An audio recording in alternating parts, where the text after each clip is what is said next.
अस्सलाम वालेकुम व्यूअर्स, उम्मीद करती हूँ कि आप सब खैरियत से होंगे।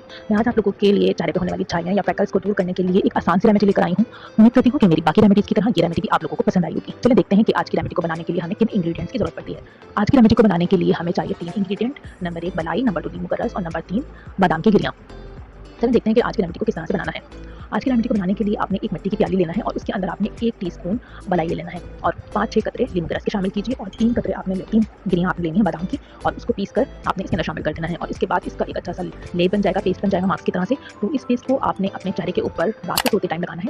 इसको एक क्रीम की तरह से एक पेस्ट बनेगा, तो आपने वो पेस्ट लेकर अपने चेहरे के ऊपर लेप लगा लेना है और सो जाना है। और फिर जब आप सुबह उठेंगे तो उसको सारे ठंडे पानी से आपने वॉश कर लेना अपने चेहरे को। ये आपने डेली यूज़ करना है रेमेडी। इससे आपके चेहरे के ऊपर मौजूद जो फ्रेकल्स हैं, छाइयाँ हैं, वो आहिस्ता आहिस्ता खत्म होती जाएंगी और आपका चेहरा बिल्कुल बेदाग हो जाएगा। उम्मीद करती हूँ कि मेरी आज की रेमेडी आप लोगों को पसंद आई होगी। मेरी इसी तरह की आसान सी रेमेडीज़ को हासिल करने के लिए मेरे चैनल को सब्सक्राइब कीजिए, मेरी वीडियोज़ को लाइक और शेयर कीजिए।